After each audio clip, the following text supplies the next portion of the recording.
What's going on, guys? Welcome back to LOI Fan TV. Hope you're all keeping very, very well indeed. As well as you can be after this international window. Yeah, really, really poor one. And yeah, joined by Luke to kind of have a chat about a couple of games that we've seen. Yeah, Luke, where do we go from here? I don't know. I don't know. What every window that comes up, it's like, right, could this be the start of something good? And Yeah, every time I don't believe it, but I hope. And it's just the hope that kills you, isn't it? it Like, is. It is. Yeah, what the yeah, no, it is. Um, personally myself now, I was at the England game on Saturday.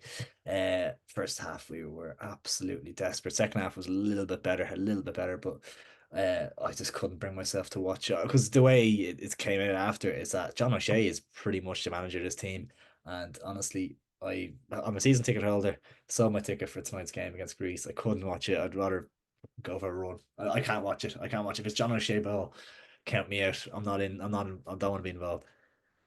terrible. Yeah, you're lucky you didn't watch it. Like I don't know what I was looking at. You should have seen the formation. By the team sheet, it looked like we were going five at the back.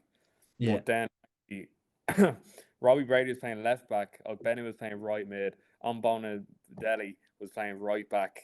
And then we had Will Smottlebone and Sammy Smodics up top in the front too. And I was just watching it, and I was like, "What am I looking at here?" It It's actually looked what? like it looked like HEIMIR picked the team because there was like most of the teams out of position. I was like, Yeah. and then we had Adam Ida, Troy Parra, and Adam and Evan Ferguson all on the bench, and I'm like, no, we don't need a striker going two up top, playing two midfielders up top. Because I don't. Smodix he's probably the kind of a forwardy option, but he's an attacking mid, Yeah, isn't he? He's not a striker, like he's an attacking mid, like he's not an out and out number nine, like he's yeah. kind of like a kind of number 10 that will play off the striker as a support striker type thing. It's absolutely ludicrous. We'll touch on the England game first. I love see it, and the atmosphere was electric, it was great.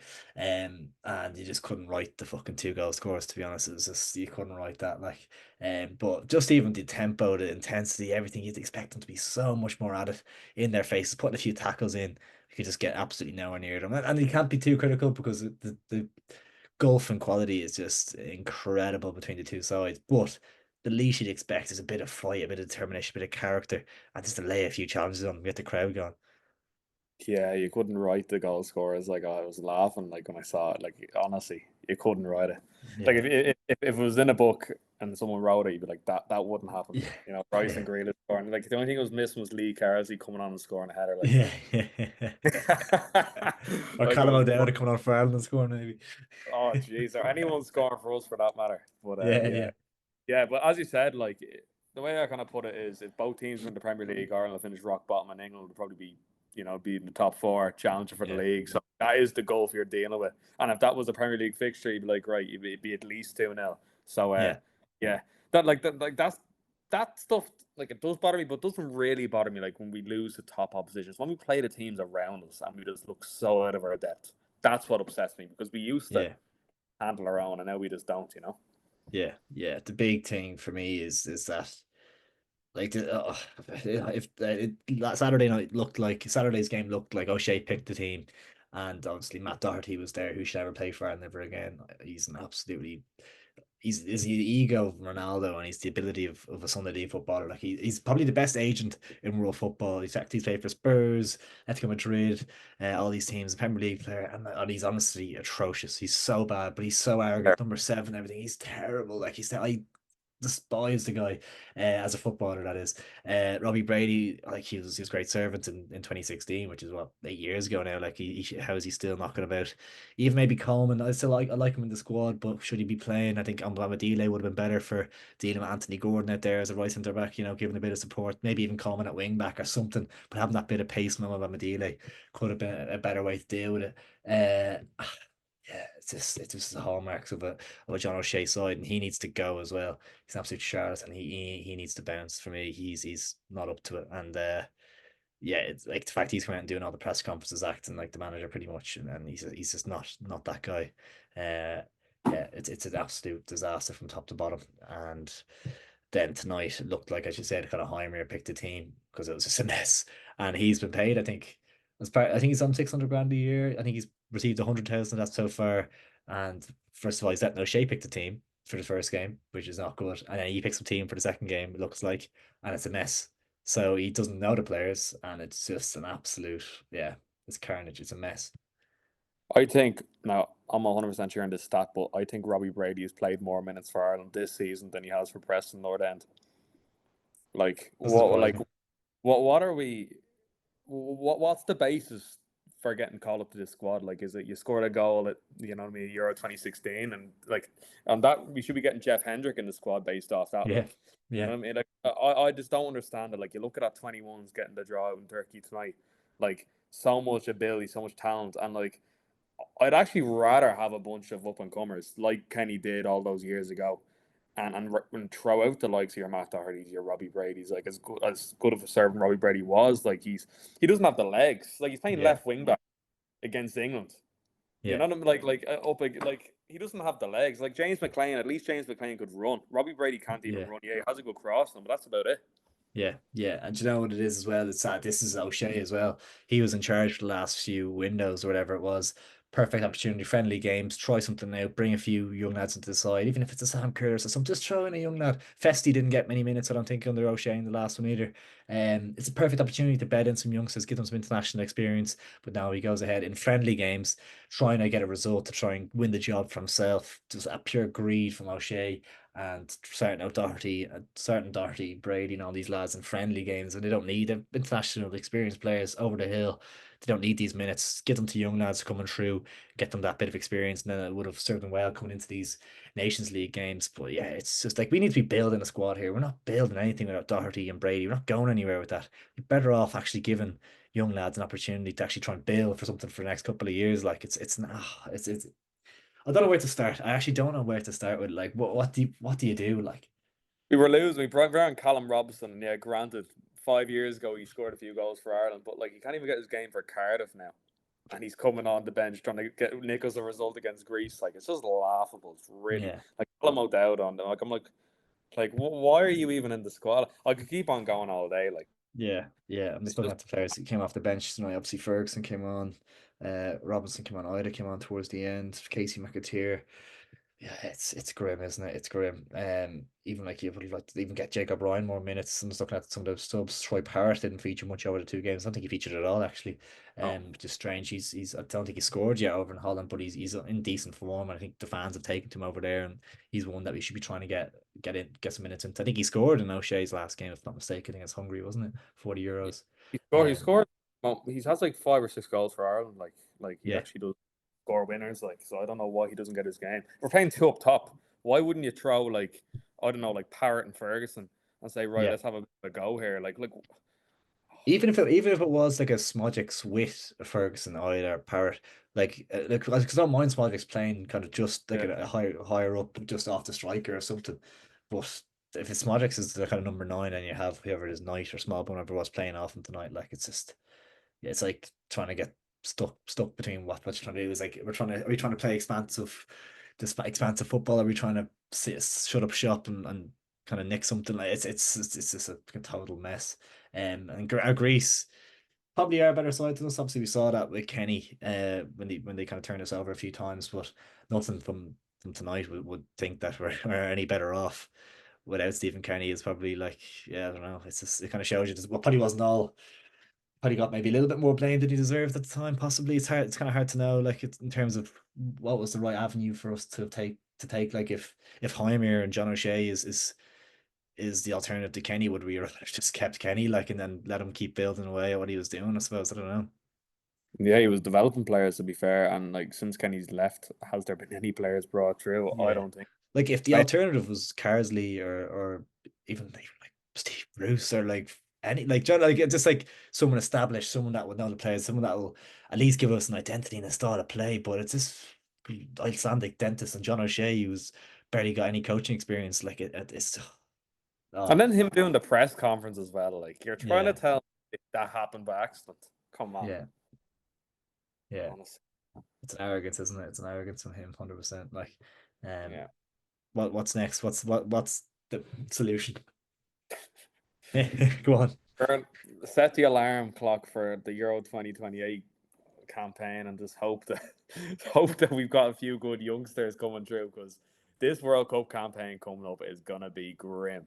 It's Yeah, gonna be it's gonna be a miserable watch. Like what's it like? First gets through and second gets a playoff semi final. Like I'll be having a there, hope. Like, there no is either. no chance. It's gonna be we're gonna lose to some third or fourth, lose to like Kazakhstan or something, and then that'll just set the Yeah. tone and we'll Even just like so like your Georges and stuff, they've more about them than we do, you know, like in yeah. terms of like we used to be like obviously beating them home and away like back in the day, and obviously never an easy game out there, but like that's the kind of we used to get kind of 6 points off them, give us a good chance, and we might nick a result. Even like we used to be able to compete with the best sides. Germany were world champions, came to the Viva, beat them 1-0, had a certain style of play about us.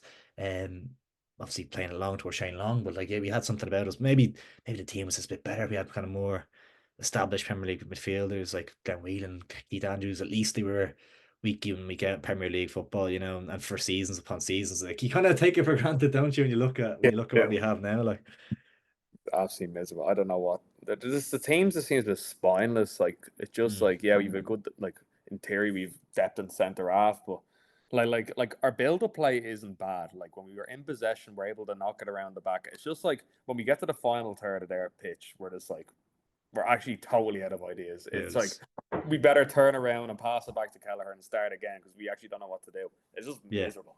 We don't yeah. look like scoring. Yeah, I Terrible. think I think like you speak about the defense there, like that's probably like our strongest part of the team in terms of depth and quality. Like it's a lot of Premier League players there, I guess, with Collins, some of Amadile, and O'Shea coming through. But maybe that little bit of experience you would like, even if Duffy was a few years younger, that kind of thing to play with them or something. Just to have that little bit of experience. And then I think midfield's a big issue for us. Malumbi, not really at it. I think Cullen was missing these games, wasn't he? Kind of Alan wondering if Brown he was was. in there. Yeah, he's kind of a perennial championship player, isn't he? Really, Alan Brown. Like he's never made that step up really in his career. Yeah, it's tough, isn't it? It's tough out there. Totally. I actually I was looking at Benny and during that game, I feel bad for him because Yeah, like if he was in a different generation, like back in like the O'Neill era, or like even Trapattoni or like he'd be getting his game and he'd be perfect. Like he actually looks like you know what I mean, the ray of light in the darkness. Like every yeah. time he gets the ball, he looks like something could happen. It's just Mm, nobody around him looks no, the same. Yeah, no. it's just Like you need unfortunate. someone to be playing up a little 1-2s, getting in behind or whatever it is. Even if we're playing along to him to get him in with his pacing behind the full back and things like, Yeah. but we just don't really seem to have any ideas at all. Like, No, I don't know. I don't know. It's just the whole FAI thing. It's just disastrous. The whole recruitment process, yeah, just, just the whole thing, even with the league and all. Like, it's just the whole structure is broken. yeah, yeah. But I know even tough, Dundalk, tough. like going, like obviously not paying their wages. Like they were our champions for like a decade, got a Yeah, number of groups, and now they're going. Like it's just like that's actually a symbol of Irish football. Like yeah, where we're at. yeah, yeah. We need to build. I saw a tweet. It was like we need to build from the bottom up rather than from the top down kind of thing. Like we need to build on the League of Ireland itself. We need to build kind of better academies, bits and pieces like that. We need to start at grassroots level and work our way up that way. That's the only way we're going to see real change in the future. I think that's what England did. I think when Carsley went in originally with the under 21s, I think he was part of like a player pathway thing, and there was a lot of investment in kind of grassroots football and underage football, and they kind of really put like a style of play amongst a lot of the kind of younger players and things. And then you saw that incredible generation of under 21 talent he kind of brought through, and he's kind of introducing that into the squad now, and they look like they'll be an exciting kind of team to watch. You could see in the first half the differences for England in terms of how they set up on the Carsley compared to Southgate, a bit more expansive, a bit more free flowing, and it was more exciting to watch. And I think, yeah, if we could have got our hands on him, it could have been a different story for Ireland. But yeah, I think it's yeah, I think he made the right decision for his own career, didn't he? Really, other than Isn't it mad, he would funny? have been mad. Isn't it funny that there could be a world where in a year's 6 month years time, HEIMIR gets sacked and then the FEI make John O'Shea interim manager again? Like it's just coming, Yeah, isn't it? Like yeah. we're gonna be stuck with John O'Shea for the foreseeable, whether that Well, whatever he's supposed capacity. to be like they're building him up as like the person to come in after him and all, aren't they? So that was their plan. Like that's Yeah. their long term goal, and that's just desperate or like planning from the organization. Like it's a disaster. It's an absolute disaster. Um, like even like Joe Duff is like earning his stripes a bit. If he was the man to win after, you'd feel a bit more confident about it. Like someone that's gonna earn credibility in the League of Ireland, or like learning credibility wherever it is, like Anthony Barry or something, like someone that's kind of done things in the game, like and outside of Ireland, like and I'd O'Shea, I love think. Duff. Yeah, Sorry, I'd love Duff. He'd be yeah, unbelievable. I think he's in terms of actually getting results and things like that, he'd definitely be like the best man for the job, probably in terms of the options that are available. But I don't think he's going to take. I think he'd be probably be mad to take it, to be honest. If he He was to hates the leave, FBI. he Yeah, hates the FAI first of all, which he's probably well in his rights to do.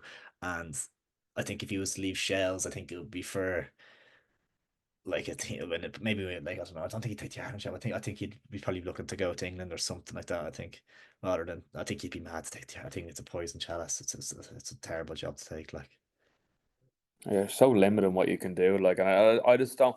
I think the most depressing part about the whole thing is that it's not going to change anytime soon as well. It's no, just exactly. Yeah. a group of players like are kind of it's not like they're an aging squad and they'll be gone. Like most of them are in their mid-20s. Like we're gonna be these will be playing international football for the next 2 or 3 campaigns, and unless we get a miracle worker in as manager, I just can't see us Mm, qualifying for yeah. anything. Yeah. No, I know. Yeah. Might do like a little video looking at like kind of how we'll set up for certain campaigns moving forward or something. But yeah, it's not looking good. It's not looking good at all. But guys, let us know what you think down in the comments below after a dismal international campaign. 2-0 defeats against England and Greece for Ireland, both in the Aviva as well. So the nightmare start to HEIMIR's reign. Can you turn it around to let us know down in the comments below what you thought of the couple of games that we had? And if you enjoyed the video, make sure to drop a like on it down below. I certainly didn't, so I don't blame if you don't. But please drop a like all the same. Much appreciated. And please do subscribe. Thanks for tuning in, guys. Catch you in a bit.